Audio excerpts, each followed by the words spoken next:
Hey guys, welcome to the first episode of VP's Guest List. Again, my name is VP and I'll be the host for the show. Today's guest is a very special guest, being that, this is the first person to ever be on the show.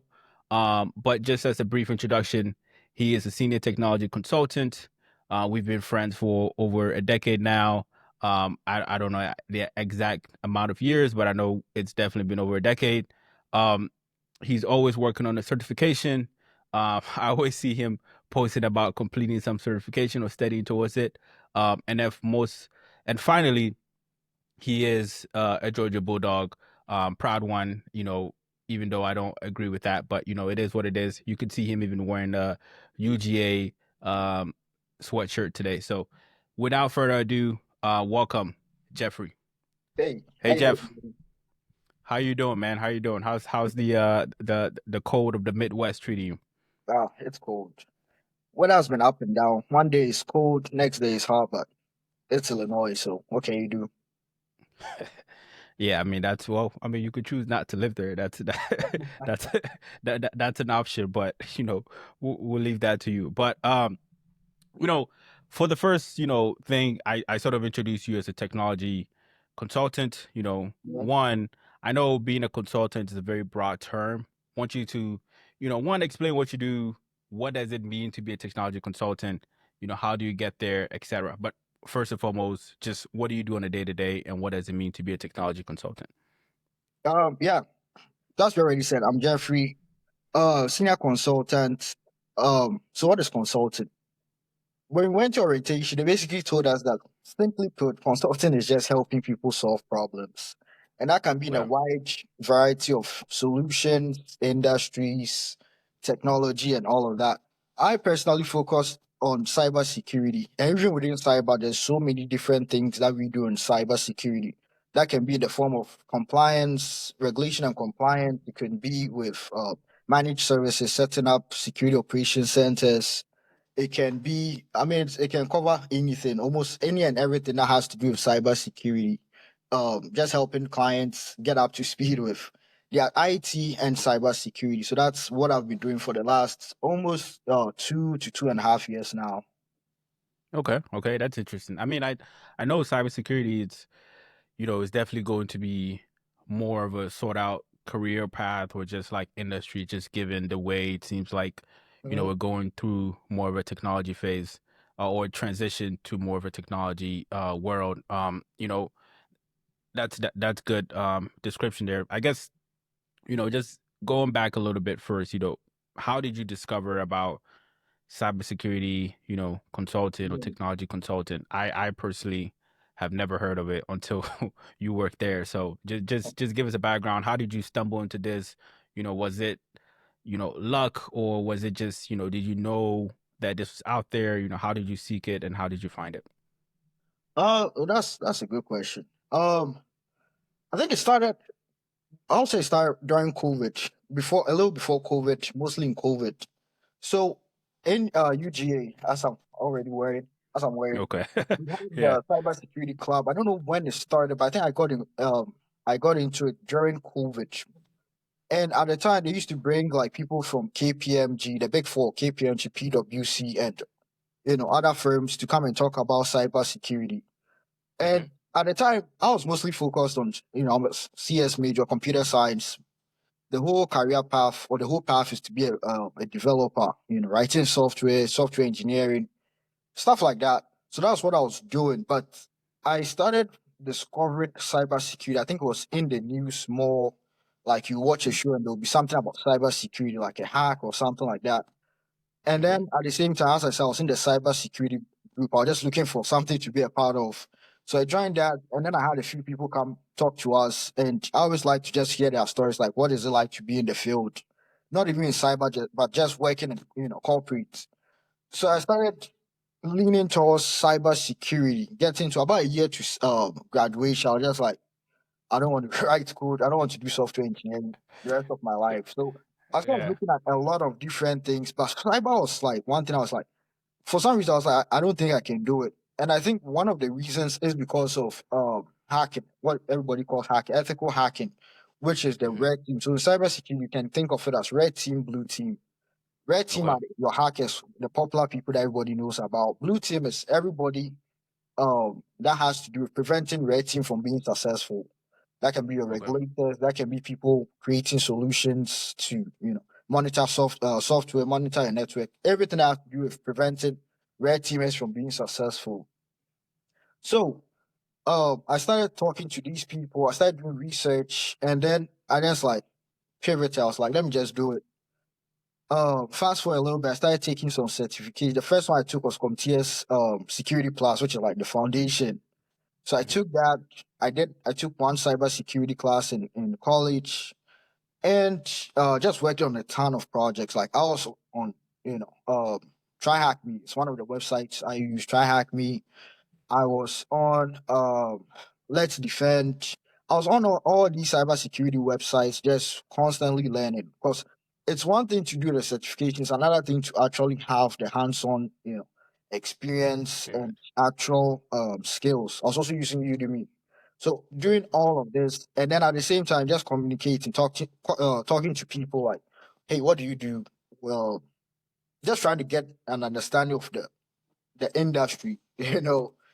and I'll talk to anybody. Like I was always interested, whether it was red team. I think I initially started, I wanted to be red team. That's what everybody wants to do. And Right.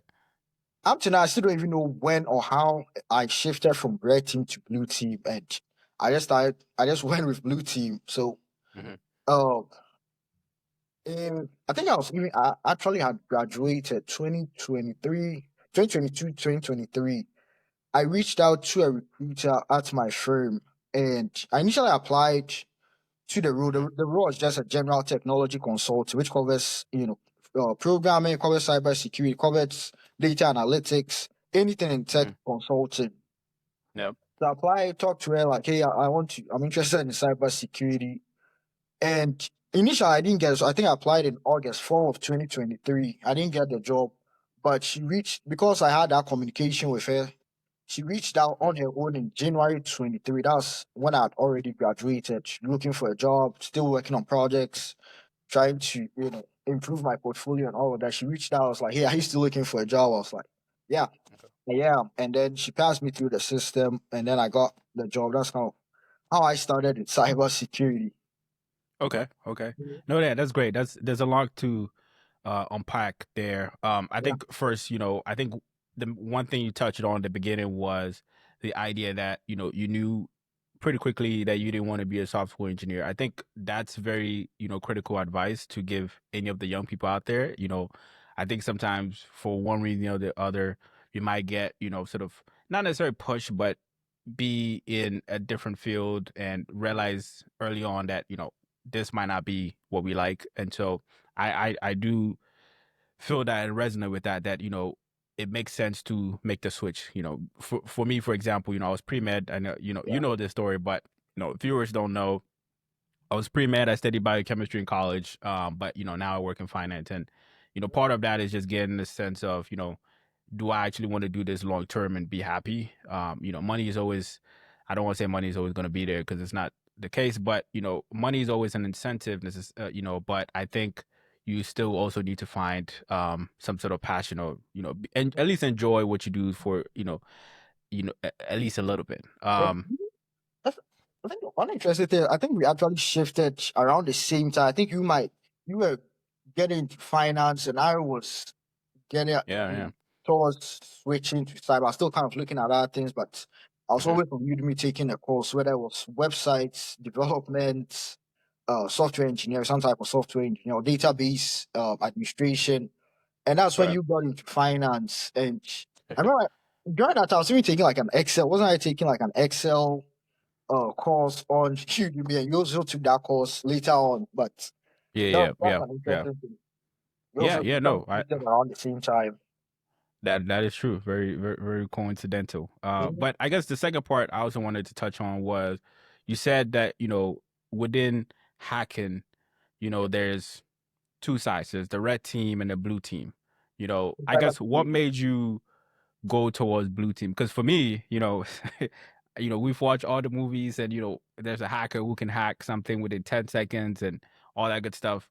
You Yeah. know, that seems to be the more appealing or attractive sort of side, it seems like, Mhm. but maybe you have a different view. I mean, I'm only coming away with conclusions from movies, so that's not reality I sometimes. mean, So I kind of had the same idea. I always want to be on, the ethical hacker. And then most of the people, I won't say most of them, but the stories I heard of in the cybersecurity club, I remember there was mhm.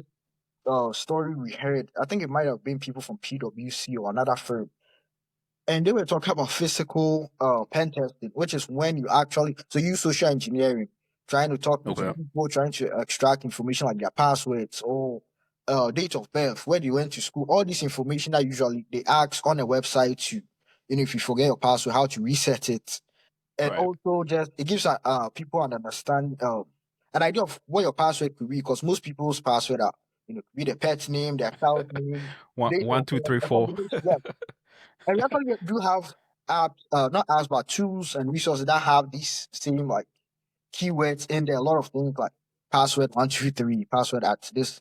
So Right. they talked Yeah. about physical pen testing. I was like, wow, that's interesting. And they give you all the Hmm. stories of how they could, take somebody's badge and create another badge and get access to a company and Hmm. you know things like that. And you're always interested.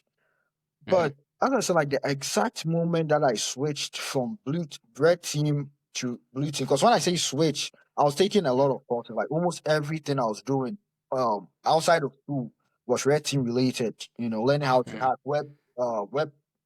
web page hacking, stuff Hmm. like that, SQL injections.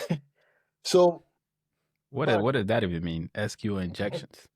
it's just a way to it's pretty technical, but it's like Okay. when hackers see a vulnerable website, they can or a Hmm. database, they can go in and be like, "Hey, if 1 equals 1, then give me the name of everyone or credit card number of everybody in the database." So it's basically trying to Okay. say that if what is on the left is equal to what is on the right, which Hmm. 1 equals 1 is always true. Hmm. It has to do with web pages that are not sanitized, forms and things like that are not we call it sanitized. It's not properly what is the word? Encrypted or maybe? Not Is it it's not encryption? really encrypted, but let's just say it's not coded the right way. It doesn't have the right defenses in place to check for Okay. those things. Um so that's kind of what I was doing initially. And then at some point I think I guess give you the reasons. One, there isn't going to be a lot of opportunities to some extent for red teamers. Like a company might need just a few hackers, and even though they have to do Hmm. like annual or biannual pen testing to check their system, because you're going to have to check your own system, make sure that vulnerabilities have been patched. You don't have anything that is open, like networks, ports are closed, things like that. Right. I mean, how many are you going to need? Like most companies are going to bring a consulting firm like ours to do it. A company might have maybe a small team. So I just feel like there isn't going to be a lot of opportunities for that. And then in terms of skills, I feel like you probably need to learn how to code or write scripts in order to set yourself apart in red team, especially. So I think that's some of the things that kind of led me to blue team. And then another thing I realized, blue team is very big. It's wide. Even like right recently, what I've been doing is more in GRC space, which is governance, risk, and compliance. Even with that, like you take the governance, that's its own thing. You take risk, that's its own, field, and then Hmm. compliance, that's its own field, and combine all of this. So I just realized a bigger field, there's a lot of opportunities, whether you want to switch and do different things. As like my company. My company is in a way that you can come in doing, compliance, but then you Hmm. can tell them like, hey, I want to do more engineering. You can go, whether it's red team or, blue team engineering stuff, creating like some of these solutions. You can be like an architect, you can be a network engineer, and they'll put you on projects, give you opportunities to learn. So as I said, so just a vast variety of opportunities in the field. Interesting. Okay. Mhm. Yeah, that some of that went over my head, given it's very technical, but I do appreciate the color. Last thing I also wanted to touch on from your earlier spiel was, you talked about reaching out to a recruiter beforehand. She didn't have a role for you, and then she sort of reached out about a year later or so, Mhm. to inquire if you're still looking, and that's sort of how you got to where you were or you are now. I guess question is, how have you seen, or do you see any difference between applications, or actually reaching out to recruiters, having sort of that relationship with recruiters, or even people within the firm who are able to, let's say, you know take your resume, maybe coach you a little bit on as to what you need to know for the interviews, etc. Just talk about your recruitment process a little bit more, just so Yeah. folks are listening and they want to get into the space, find a way that's best suitable. Yeah. So when I was looking for a job, like I'll talk to anybody. I Hmm. started with recruiters. I'll send them messages like anybody I could find on LinkedIn. I added them on LinkedIn, sent a message. I think the message was kind of like, my name, what I was looking for, what role, my resume. And I created like a small portfolio, so I would add that as well. And Okay. then I started thinking about it. I was like, everyone will probably be doing the same thing because the recruiter will be like the first door to a company. And Right. I was like, you know what? Let me change it up a little bit. So I started looking into people in the company, the people that we consider the hiring managers. So it could be a cyber security manager, it could be Hmm. just anybody in the company, especially related to technology. So that could be my way in. So talk to them and be like, hey, this is what I'm looking for. Who can I talk to if you're not the right person? But at the same time, Hmm. trying to build network. Like I like talking to people, just learning about your experience. Like, how did you get into cyber? How did you get into this company? And I still have Right. people on LinkedIn that every now and then I still set up meetings and we will Hmm. talk. Whether when they switch jobs or get a promotion or something, like I'll talk to them like, what are your new, Yeah. how's your role different now? New responsibilities. Yeah.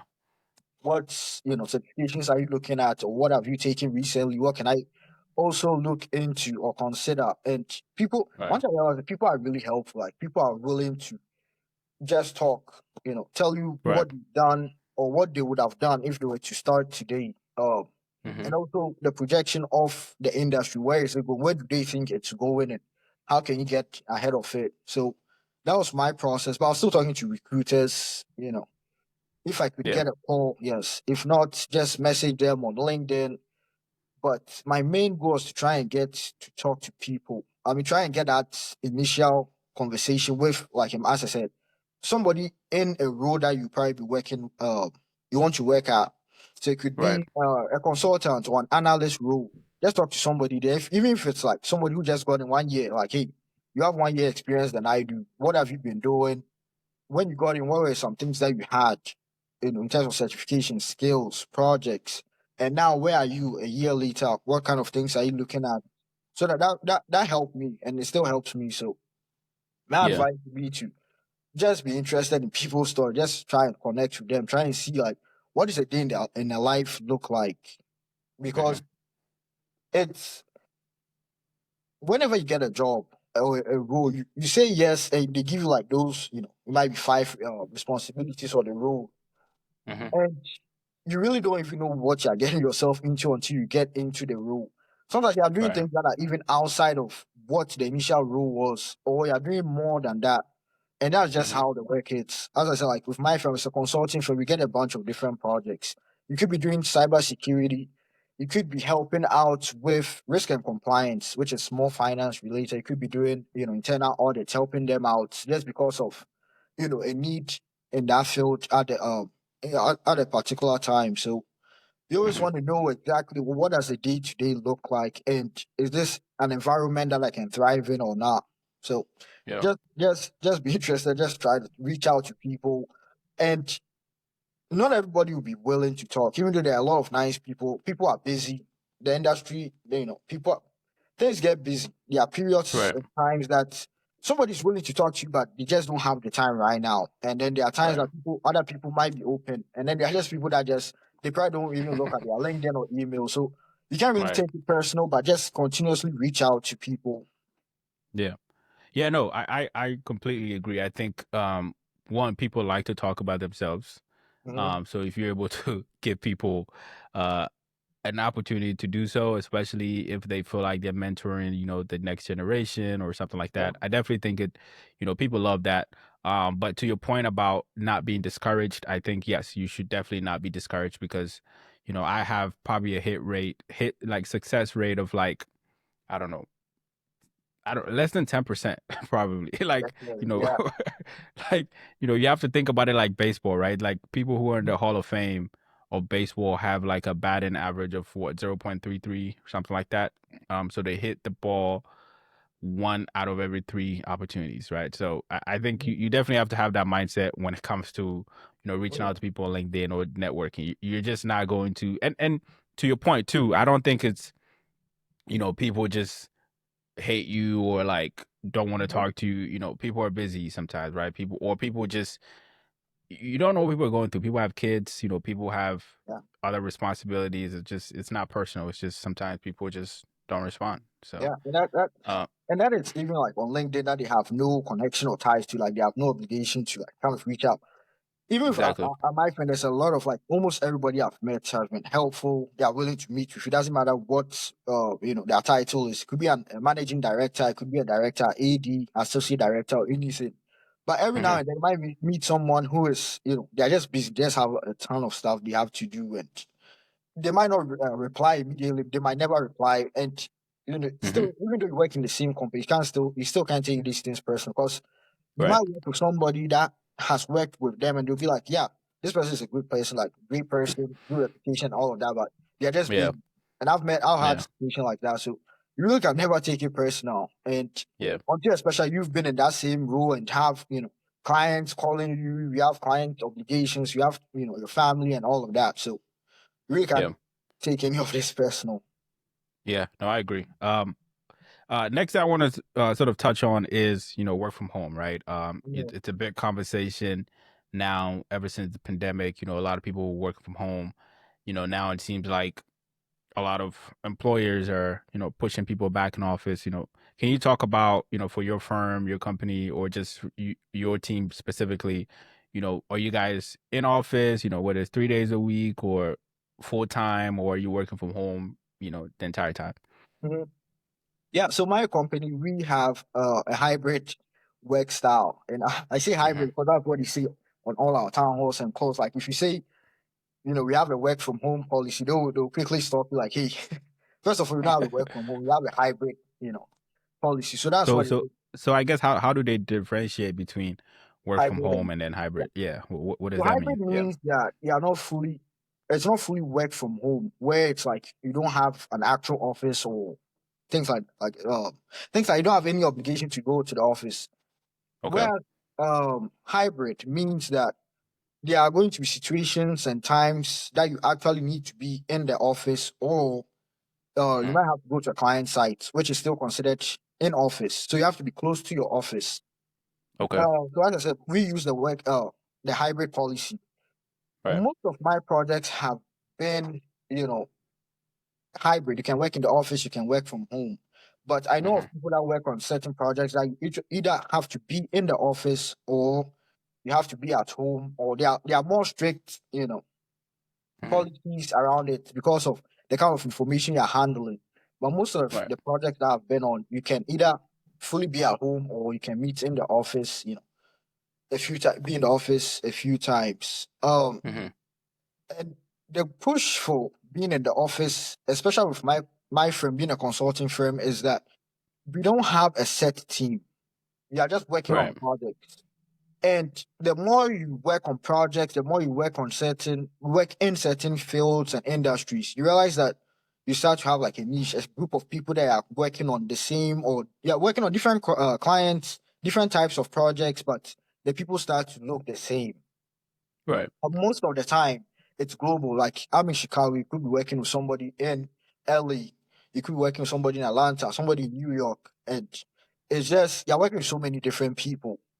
Hmm. And what happens is that, especially for me, or like in my case, you realize that you don't know a lot of people in Chicago. You might know a few people, and then there are certain offices that have, kind of like a reputation for having certain solutions like technology, or we have more internal audits people here. Right. And Mm-hmm. if you are, say, TC, I mean, technical consulting, I mean, Chicago, and Chicago is known for internal audit. That means that there isn't going to be a lot of technology consulting. And Right. then you go Right. into cybersecurity. That means there's going to be even less cybersecurity people in there.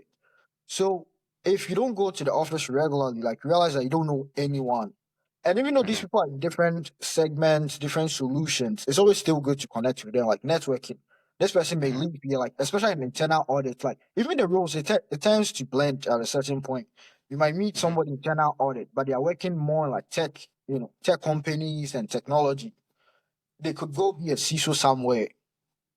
And next thing you know, like you're looking for a client or you're trying to win an opportunity because of your network or your relationship with that person, you can win that job. So there's always Right. a push to still go into the office, even if it's for just a networking event like a happy hour. It could be for a town hall, whatever it is. Just try and go, even if your project doesn't need you to be in there. Just still go network, talk to even talent managers. We call it TMs or talent management, which are kind of internal recruiters. They help you get on projects. Like, hey, go talk to them, get to Mm-hmm. know them, let them also get to know you. Like, what are you working on? What do you like to do?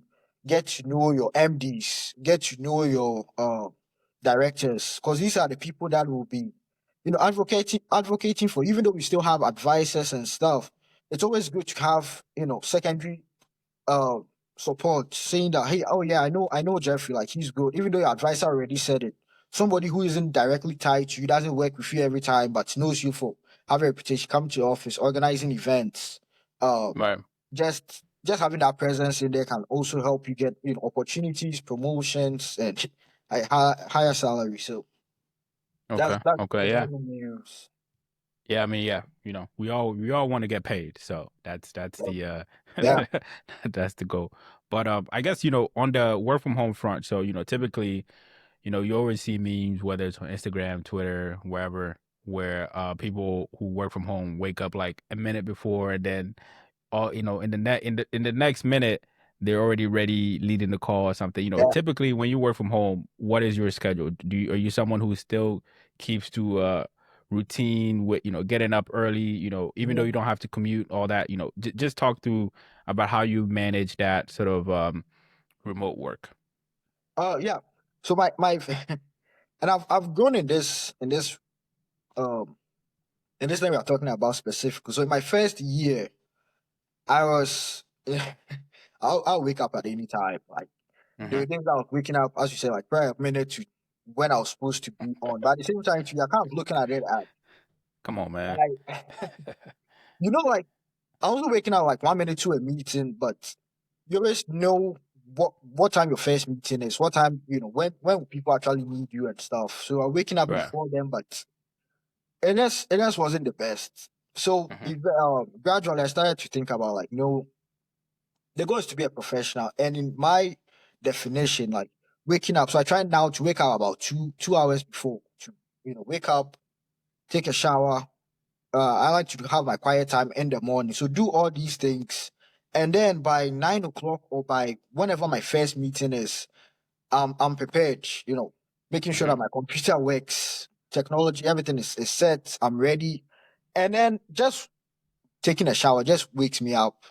You're awake, your voice is clear, and you're just ready. You're not Right. scrambling to see like where's my notebook.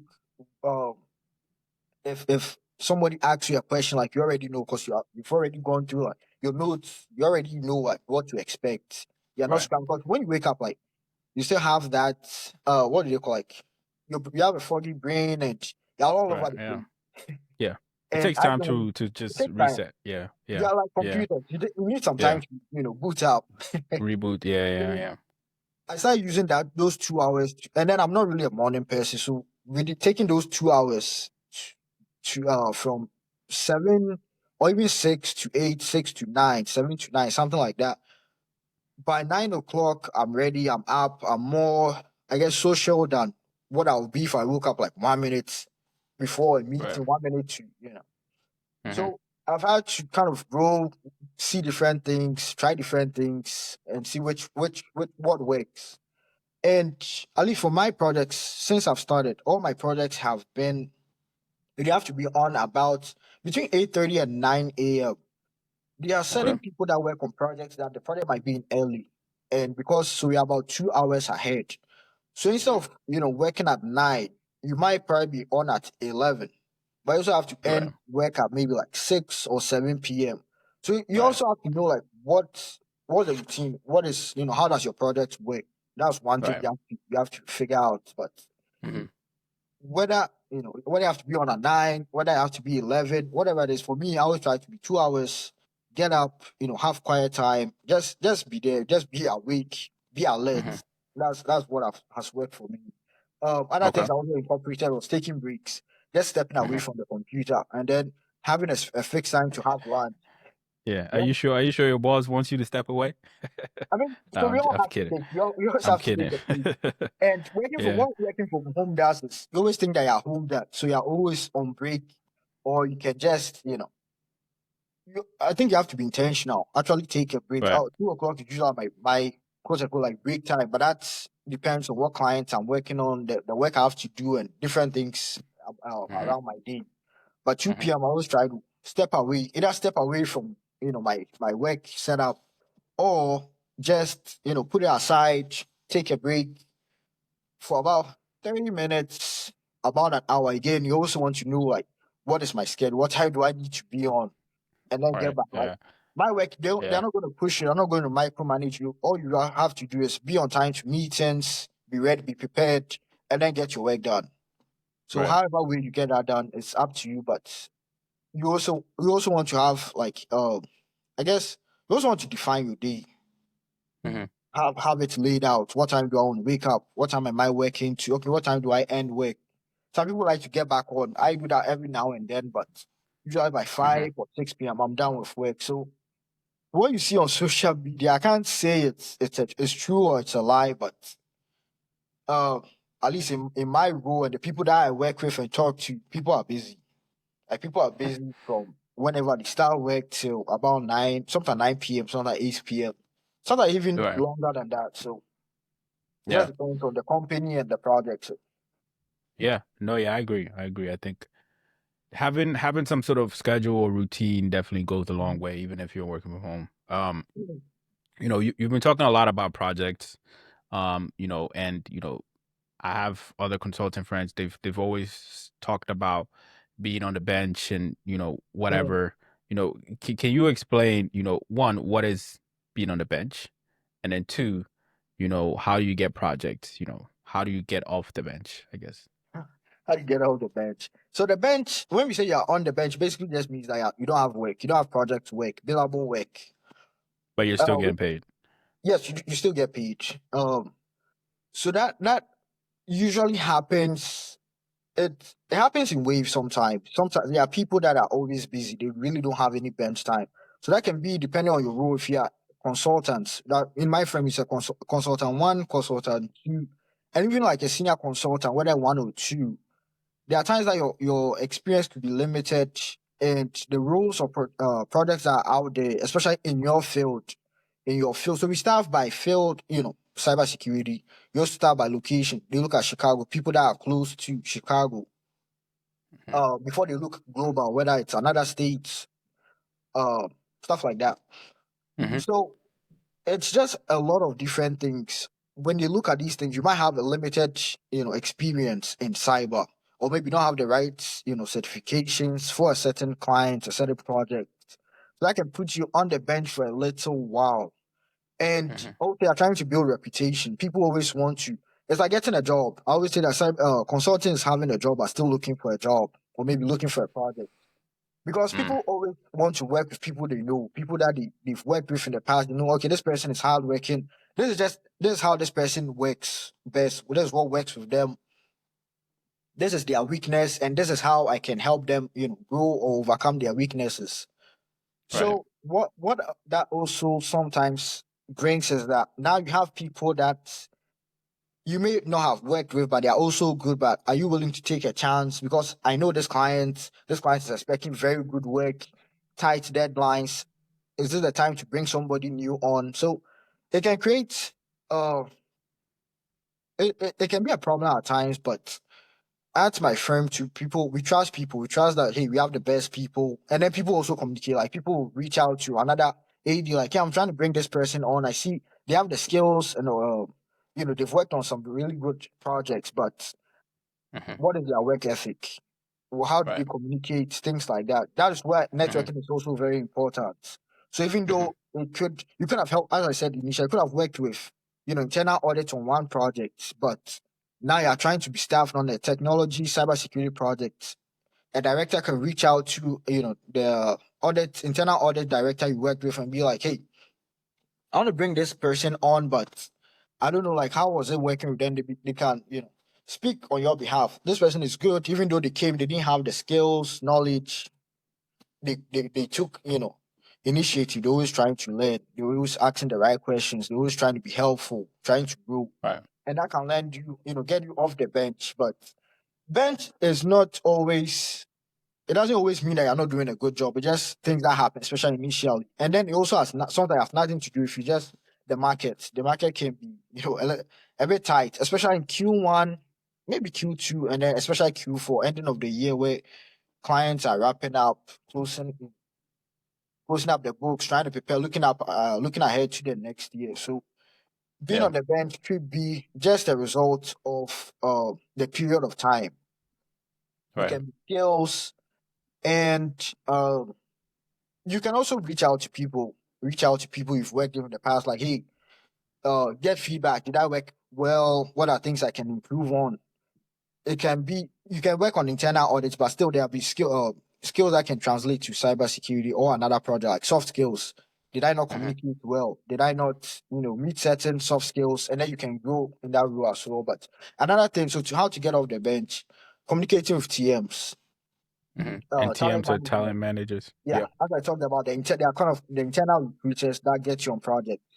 So they are, Hmm. I'll probably say like maybe the first, second people that know about projects before they get anybody scheduled. So the first people obviously be the directors that or people whoever brings the client, brings the work. And then they get told, okay, we need, five people. Now that five people, we need like an AD, one AD, we need one senior director, we need, Hmm. three consultants, two senior consultants, one consultant.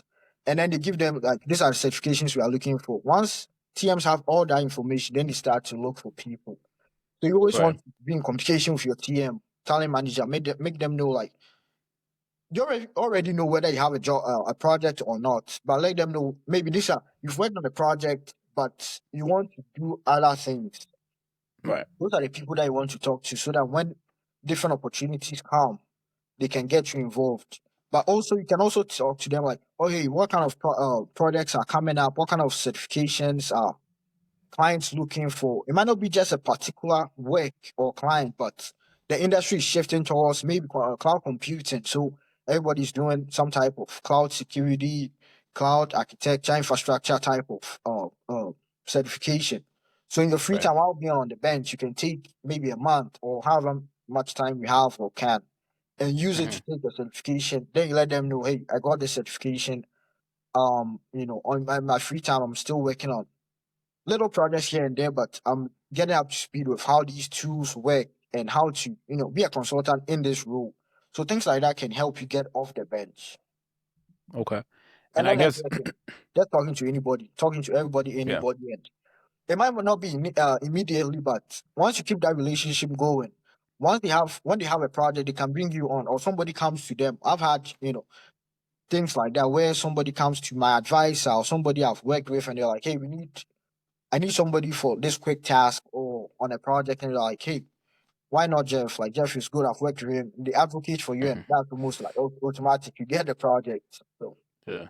Why not, Jeff? That's what I was why thinking not when I Jeff? was thinking about the first guest for this episode, by the way. But but um, you touched on something that I wanted to sort of highlight. Was reaching out to the talent managers and recruiters just to get a sense of what is in the pipeline for in terms of new business, and then if you're interested in a certain field that you're not currently in, letting that be known to them so that they're able to best serve you. I think one thing I've heard you say, this is off camera and prior conversations, is you know, when you first got there, I think you were staffed on other projects that didn't necessarily align with, Yeah, cybersecurity, what you wanted to do. So, just talk about, how you're able to, move away from that and the risks of not really being vocal or just letting it slide, so to speak, where you're not really highlighting that, hey, even though it's cool that I'm doing this project, I'm being a team player, I would really, really love to do what I actually want to do. Just talk about that, yeah, experience and how you advocated for yourself and how you're able to make the switch. yeah. So when I got in, I was probably on the bench, which is almost normal. Almost everybody might be on the bench for it could be a month, Hmm. could be 2 weeks. It just depends on what projects are available for a senior, a consultant, one with maybe very few skills or certification. So the first project I got was a risk and compliance anti-money laundering project, which I was staffed Hmm. on for about 9 months. But Okay.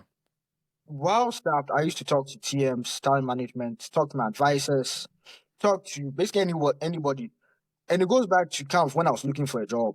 That same Hmm. mindset of first of all getting to know what people do and how they got to where they are, whether it's a manager or an AD.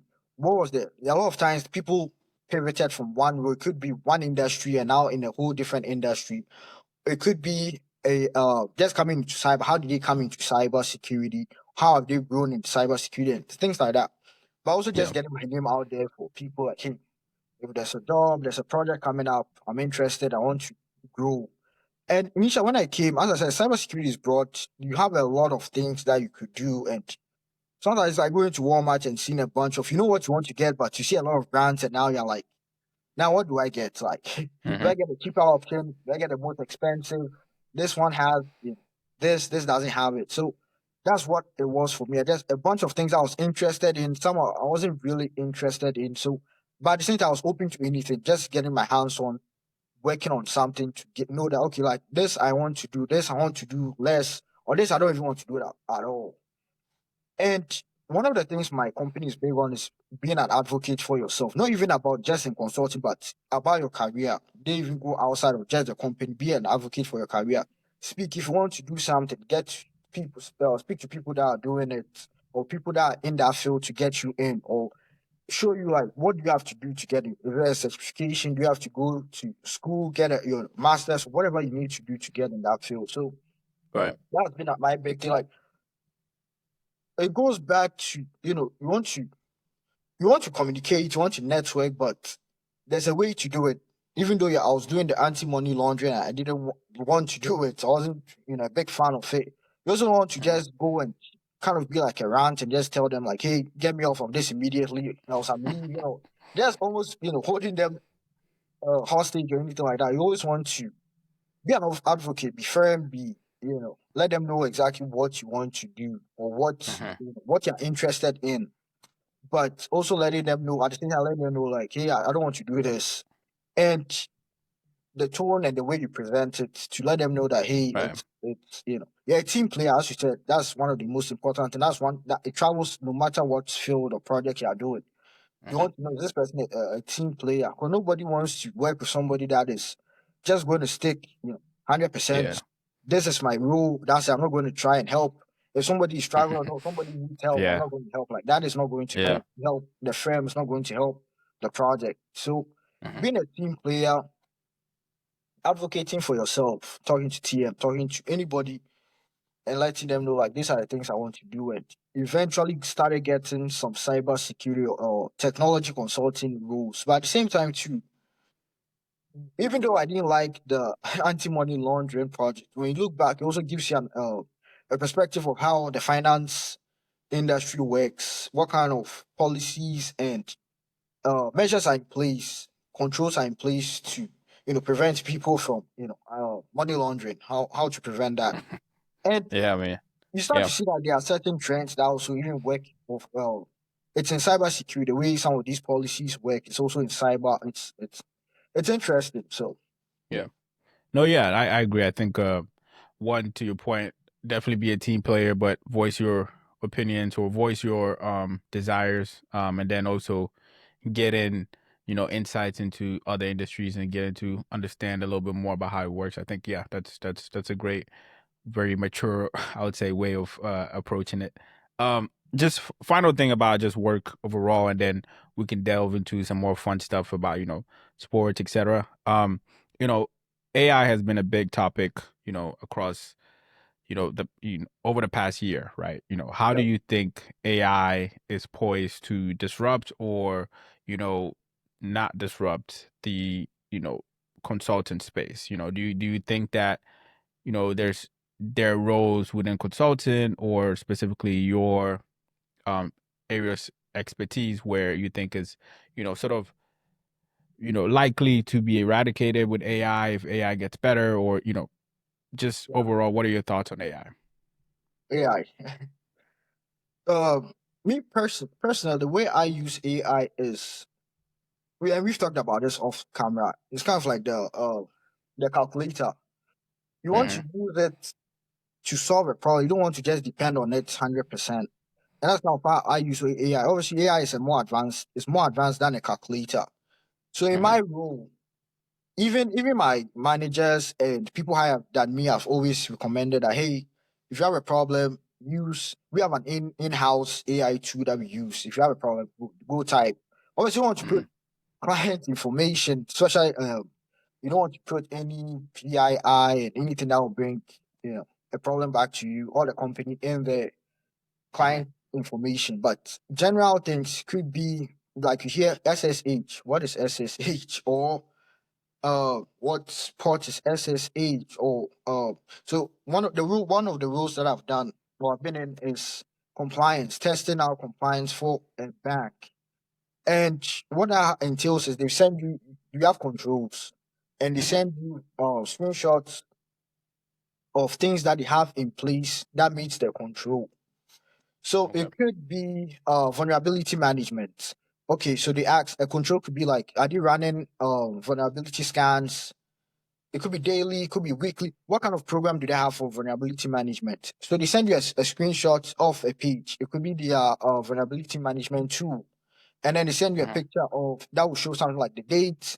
It can show you some of the configuration settings. If you are new Hmm. to this role, you might have I've taken certification. I knew some of these things, but actually seeing them, and then every client will have a different tool and a way to go about it. So every now and then you might see something that are like, okay, I don't fully understand this. You can take that information, you can take the control, like, okay, ask Chat GPT, if I'm testing against this control, what am I looking for? Right. Because it doesn't matter what the screenshot is, what tool they are using, they are going to be basic things. You want to know the date, configuration, is it weekly, is it bi-weekly, semi-annual, every 6 months. And Hmm. um, when they find issues, what are they doing? What is the policies or process in place to resolve issues? So you can ask ChatGPT like some of these questions, and then to give you like an overall a background of what to look for or what to expect. You can also Right. use it in the reverse. You might see evidence and you're like, I have no clue what I'm looking at. You don't put the evidence into ChatGPT, but you ask it like, hey, I've been sent this a screenshot of this too.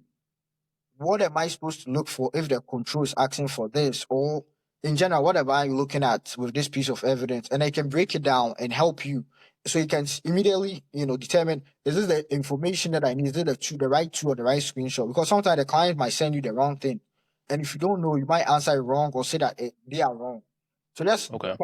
closing that gap and knowing that, okay, this is what I'm looking at. This is what the control is, and write your report. So also Okay. ChatGPT and other AI tools like that have been useful, and that's kind of the same way I'm seeing it in my friend. People are using it alongside, their own knowledge, what they already know on certification and working in the field, and making some of these automation tasks a little easier. It could be especially with people who code instead of recreating the role all the time. You can just put in a Right. prompt, hey, ChatGPT, can you write me code for something quick? And then it Hmm. gives you the output. Then you use it instead of recreating the wheel, and that saves time, that saves money for both us and our clients. So Right. I think in Okay. the future, that is the rule. Uh, just trying to use AI in a positive way. Obviously, the bad guys in cybersecurity, especially, are using it for a lot of negative things that could be worrying in the near future, but at the same time, we are also using it for good, trying to Yeah. counteract what they are also using it for. So there's some obviously there's going to be pros and cons, but overall, uh, I think there could be more pros if we use it the right way. Obviously, I'm trying to find ways to govern it, make Right. it use it the right way for the right things, and having punishments in place or things in the law to people that want to use it for the wrong thing. So yeah, Yeah. Yeah. No, I mean that sounds good. Yeah. I mean I definitely hope that AI is not, necessarily something that comes to replace, especially for sort of white yeah, collar jobs. More I okay. view it more as something that just comes to complement us as opposed to just replace us. Yeah, And unfortunately, I think it does kind of make the barrier of entry a little bit higher for people who are fresh out of college because you do have to, 100%. or the stuff that they used to do will now be done by AI. But I do think it helps them, be able to learn even more and be well versed before Mhm. even coming in. So you're not necessarily always just learning on the job and knowing nothing. You actually know a lot of stuff and able to contribute Yeah, from day one. And I think that's also a positive in a way if you're able to embrace that a little bit. Um, my advice would be to even if AI still learn as if there's no AI. right. You can't said something similar. Like when I was learning Splunk, which is security information event management. It's just a way to um basically just gather information in one place and helps with Uh-huh. security investigations, but also helps with data analytics, helps with data. Hmm. And there were things that I was learning, like not the prompts per se, but like how to write. Let's call them scripts. How to write scripts and all of that. I Hmm. had to learn. I think it's called SPL, search processing language. I think is what it's called. And I Okay. had to learn, all these different ways of doing things. And now it's like you just put it into an AI prompt, like, hey, if I'm using Splunk and I want to look for top 10 logins, what is the Hmm. script? And it gives it to you, or the language. You put it into Splunk and it generates it for you. So that makes Right. it quicker and faster. But there's always going to be times that you might need to troubleshoot. Things might not be as straightforward. So if you actually know what you are doing, AI can save you instead of using like 1 hour to do everything. Now you are down to maybe 30 minutes. You are down to 15 minutes, which saves you some time. So Yeah. I would say to still learn as if there's no AI, but then use AI. Even like my certifications now, there are times that I might find something, going through something, I'm like, I don't really understand this. I put it to AI, but I've already studied it. I have an idea of what it is. Then I put it to AI. And AI just brings it to the basic level, makes it as easy. But I always feel like just spending that time to learn it always helps when AI kind of like puts a bow on it, It's like, Right. again, Yeah. they No, wrap yeah, I it, agree. put a nice bow on it, and it makes everything way easier. So, Yeah, I agree. I think one thing my dad told me was when you're learning something, go back and understand how we got here. yep. Which what he means is that like essentially understand the very fundamental, rudimentary way it was done 100 years ago, and Mhm. then how it was built upon to where we are today. And that can help you as someone who's young in your career, etc., where you're able to have a deep understanding of why it is Mhm. that processes are the way they are today. And I think yeah, to your point, learn like there's no AI, and then AI once you even use AI, even helps you 10 times more than that. Yeah. So I agree. Um, so away from jobs, so away from work, you're obviously wearing a UGA, sweatshirt there. I'm not gonna touch on UGA because I think what last year I'm a you bad, guys, a bad year, yeah, but it we'll it bounce was a back. bad, but you're also a Kansas City Chiefs fan. I think Oh, it's yeah. been what like over a month now since you guys lost, horribly. Yeah, I might that's a bad add year. in the Super Bowl.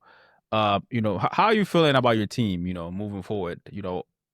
Travis Yeah. Kelsey, I think he's back. He didn't retire. Yeah. But how you think about long term? Do you embrace the Swifties as well? Just give me your overall thoughts about the Kansas City Chiefs right now. I mean, last year wasn't that bad. People always said we were getting away with stuff, but I mean, I think we played some good football throughout the year. In the end, we Uh-huh. couldn't see it through, but it is what it happens. This offseason, I've seen us make some acquisition, but at the same time, we've let some people go. So I think it'll be interesting how, and then we still have the draft. So there's still a lot Okay, yeah. to go through before the season starts. So the team we have now, the team we have in camp to the team that shows up in September whenever the season starts will be completely different. And I'm interested because every time Andy Reid, the owner and the GM, all these people come together, they always do some big things. So Okay. I'm excited, but at the same time too, it was a tough way to end the season, but Yeah. they have it. Yeah. Yeah, I mean, We'll bounce definitely. back. So what?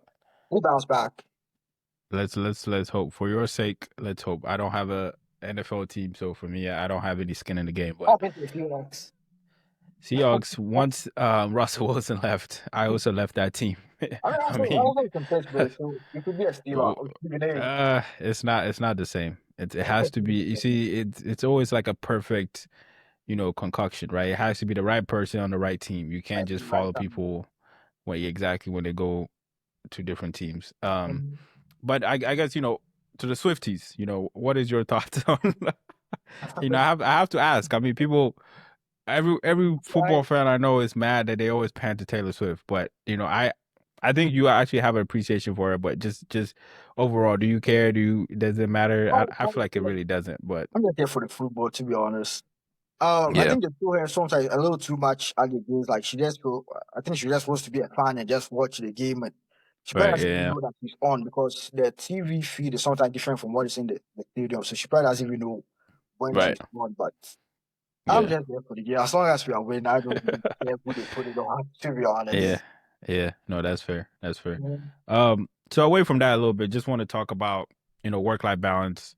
You know, a lot of people care about work-life balance. At my old firm, there are people who are like, you know what, immediately at 5, I'm out. I have to go to happy hour with my friends. I have to Yeah. chill. I can't work over the weekend. It's a deal breaker for me. I guess one is, what do you think about having a healthy work-life balance? Is this something you care about right now in the phase of your life? It might change when you have a family or whatnot. But as of right now, do you care so much, and also, what are the things you use to sort of balance work? Is it gym? Is it hanging out with friends? Is it video Um, games? Whatever. What are your tricks and tips over there? yeah. Work life balance. So I'll say what one guy. So it's actually the guy that interviewed me for my case study. Ended up being like a mentor before he left the firm. And I asked him about. So he was in Pest. He was in Red Team actually. And I asked him about just certifications and all of that. He said, and relating to work life balance. And what he Hmm. said, it comes in seasons, comes in waves. Like you can't always be just working, just working. You can also have the other side of it where you're just enjoying and just, exactly at 5, you shut it down and just go with it. Yeah, Especially if you want yeah, to be better, you want to grow either in the firm or even your career, yeah. you're going to have to put in the work, especially in IT. It doesn't matter what role, but in IT, especially where every time there's AI now, there is Hmm. always going to be something tomorrow, Hmm. a new software, a new application, a new company in the market that you have to, keep be up to speed on. So the way what he told me is to manage it, as I said, in waves, in periods. It could be like a month, it could be 3 months. There, he's like staying at home. He used to go out, to do other things, but yeah, mostly trying to get a certification done.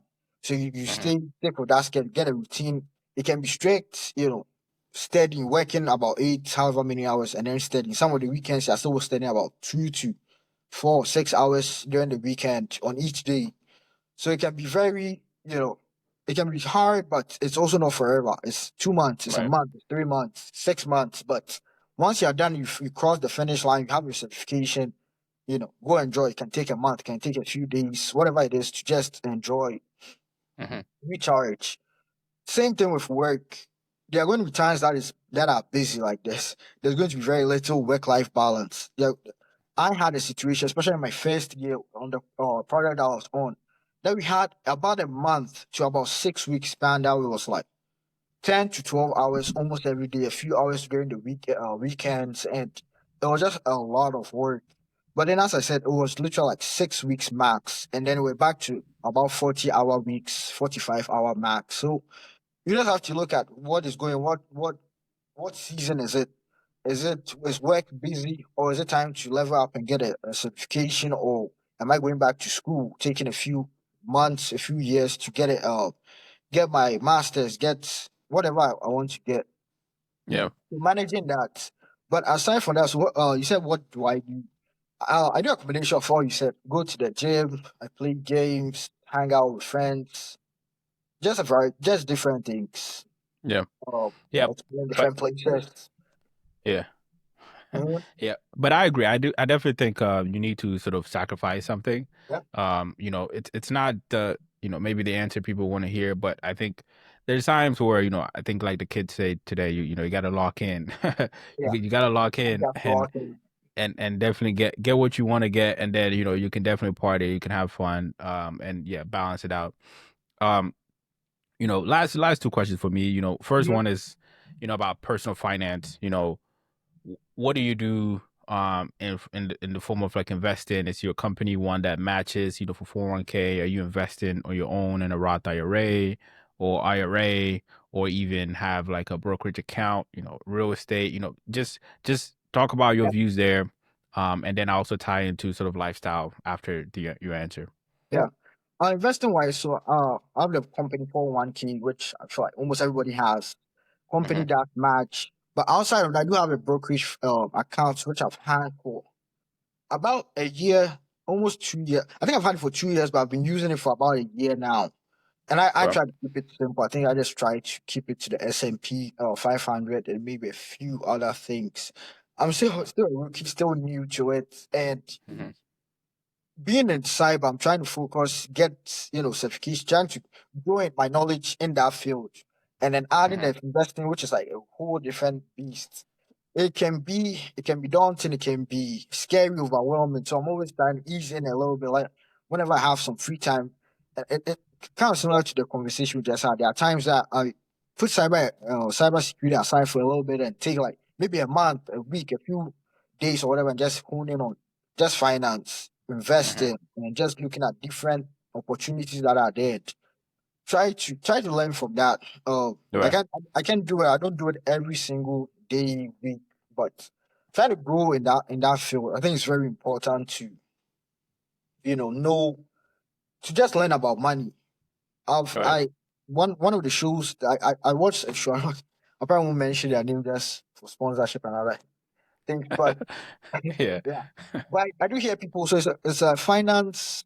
I guess we call it like a finance show. People call in with debt and they try to get help on how to pay. Hmm. People probably be familiar with that show. Right. Yeah, I Um, agree. and initially, like when you are younger, you always think that you have more money, that solves all your problems. But the older you get, and you get involved in some of these shows and talking to you and other people, you start to realize that the more you get, the more taxes they take. So that's one. And then Yeah. if you always look at it, oh, I have more money. So then you spend more. You get involved in a lot of things that you probably have no business in. So I hear calls of people that make, about 200,000. It could be a household, wife and husband combined making 2,000. Or it could be one person making 2,000 and another person making about 80 to 100,000 a year, but still in debt, like crazy amount of debt. And Hmm. that always sounds scary because it's like, how are these people making more money? Because sometimes we talk about this and we always think that I'm close. If I could get like an extra $500 like I'll be fine. I'll cover everything on my budget. Everything is good. Yeah. But the reality is once you get that, aside from taxes and all of that, like you probably spend more if you don't have a budget. I won't say a strict budget, but having like a skeleton or a framework to know like where is my money Right. going each month, Yeah. each couple of months. What am I spending money on, and then having a goal like this is how much I want to spend here. Hmm. Subscription, how many subscriptions do I want to have, or how, am I looking at the cost? How much does it cost in total? So just Yeah. being diligent in that in that regard. Yeah. No, yeah, I agree. I definitely think to your point about people having more money yet still being in, you know, Yeah, crazy amounts of debt. Like, yeah, people have a conversation about lifestyle creep. I think it's a real thing. mhm, My next question was also gonna be around, how you feel. Cause, me personally, right, I have friends or people I follow on Instagram, etc., that like are always traveling or always doing something fun. And I'm just looking at myself like, man, like, am I really like being left behind or am I not yeah, making enough? And I think like sometimes, you know, maybe I'm speaking for myself here, but and you can chime in after. I just ultimately have found that it just depends on one people's priorities, and also you don't really fully understand people's story or how they're funding whatever you're seeing. So, you yeah, know, some people might want to save, let's say, 40% of their paycheck. Some might only want to mhm, save five, and sometimes that's a huge difference, right? That makes a huge difference in what they're able to do on any given month or any given year. And I think like being confident in what you're doing and your goals and just sticking to what you think works for you, whether it's you're planning for, buying a house or whatever the case is, or just any goals that you have. I think for me, I found that to be what I always focus on at the end of the day. You can't really try to chase what others are doing to make yeah, yourself happy. But, yeah. what is your take on that? Do you ever feel that way, or are you know, Um, bulletproof? yeah, I think everybody feels that way at some point.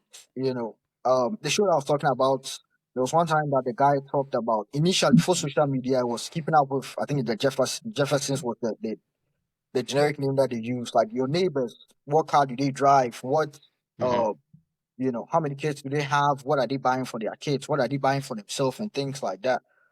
Right. But you also said something that at first you didn't just see the good, you also could see the bad. That social media doesn't show. Like you could see husband and wife yelling in the driveway before work or after work and all these things. So you know that okay, they might have new cars, but they are fighting all the time because their lifestyle is quote unquote like killing them. So social media doesn't show you that side, even though Hmm. people are doing some of these, like people are traveling, people are doing all these things. I don't have a problem. Like, I just try to not look at it and be like, hey, everybody has a different goal, has a priorities. Someone could have also another thing, somebody could have a roommate. So they Right. aren't Yeah. like 100% of their, so let's say allocated budget to rent. Hmm.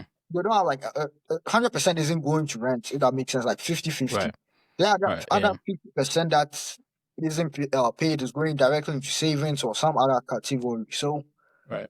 if you don't know someone's story, full story, you think that hey, they just have money or they are overspending, they are underspending. You just don't have the full picture. Picture. So Yeah.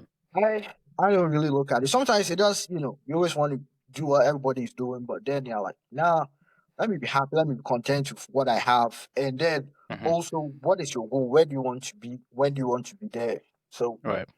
Yeah. I try to not think about it too much, not look at it too much, and just like people let people do them. As I said, like you don't Right. know what is in someone's account, well, what arrangement we have. They might be married, they could have a roommate, or Or they they just could have have money. rich parents. I mean, Yeah, yeah, that yeah. that's part of it too.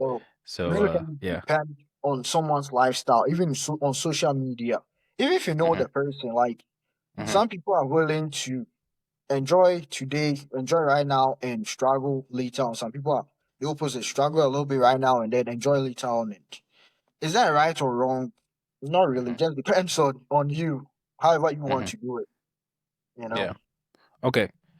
And last question that I'm gonna get you out on this one. Just for every episode with guests, I want to sort of summarize it all into one. So, you know, the question is, what advice would you give anyone, who is, in their early 20s or, even later who is looking to switch into being a technology consultant or, just it can be life advice or it could be just specific career advice. Just broadly speaking, what advice would you give to our listeners? Broad advice. I would say always be interested in people. Always try to learn. Be Hmm. ready to learn. I guess that's a proper way to put it. It doesn't matter what field you're in. As I said, I'm taking time to go into finance. I read about finance. You could go into law, learn about law and things that you hear about in the news, like why does this make sense, or why are people fighting this? So educate yourself on everything. Right. Be interested in people. Try and talk to people, hear about their stories, because people have a lot of interesting stories. Like sometimes you get too focused and interested in the people you see on TV and the people that we can't reach or we have Yep. to listen to on a podcast or so. Like even with that, like you don't know, they can come and lie on the podcast and leave. you Yeah. know, so Yeah. being somebody in your community could be your church, could be your workplace, somebody that you actually can see a little past, you can see behind the curtain, so to speak, and Right. know that they are actually telling the truth when they say, "Oh, you know how they became an MD, how many years it took, their struggles and things like that." Hmm. So just be interested in hear people's stories, and you realize people have a lot of interesting stories. Don't always be like, "What can I get from this?" Right. Sometimes like Yeah. how can I also give? There will be times that you can get something more than you can give, but there are also times that you can also give back. So Right. just be open to things like that. Be willing to learn, be willing to give, be willing to hear people's stories, and Hmm. that is the only way like to get a job. Right. Yeah. Through No, yeah. people, Thank people knowing you, knowing you. Hmm. your actual character, knowing that you always want to learn. It doesn't even matter like what your resume says. Like your resume sometimes means nothing. You Hmm. have 60 certifications, but you can't do anything, and you have a Hmm. bad character because you don't want to learn. People are not going to be interested. All you say is that you know how to learn, you know how to take tests, and you passed a bunch of them. Yeah. But if you're willing to learn, you might have zero certifications, but you end up with all the necessary certifications, necessary networks, Hmm. and you realize that you're just more you're wiser, not just in your Right. field, just in life, where you can give different advice on different topics, you can speak on a variety of different topics, different things. Shannon Sharp always says some Shannon Sharp, Hall of Famer footballer. He always says that Yeah. um he knows a bunch, he knows a little, he doesn't know everything, but he knows a bit about everything. Right. And sometimes it sounds like a joke, but it's actually true. That's kind of the goal sometimes. You don't have Hmm. to be a master of everything. You can master in one thing, but always know a bit about everything. It also helps you with networking. When you meet a Right. client that might be interested in something, you're like, oh Hmm. yeah, I know a little bit. You can communicate. Just talk to Right. them. And that would be my advice. Just be willing to learn, be willing to get out there. Yeah. Yeah, no, I agree. And I definitely agree with that advice. And that's sort of one of the reasons why I made this show, is to just learn from my peers, learn from people like you, any insight you have. I think, to your point, we sometimes focus too much on people who are tremendously successful, the top one, 0.1%. But sometimes we can learn from ourselves. And that's why, ultimately I created this show. So glad you stopped by today. Thank you Thank guys, you. Thanks for and having me. thank you for all the insights you've shared. And hopefully we can get you back on the show. After a few years or so. Come back. Feel free to visit anytime you Yeah. want. Essentially. All right. Thanks so much.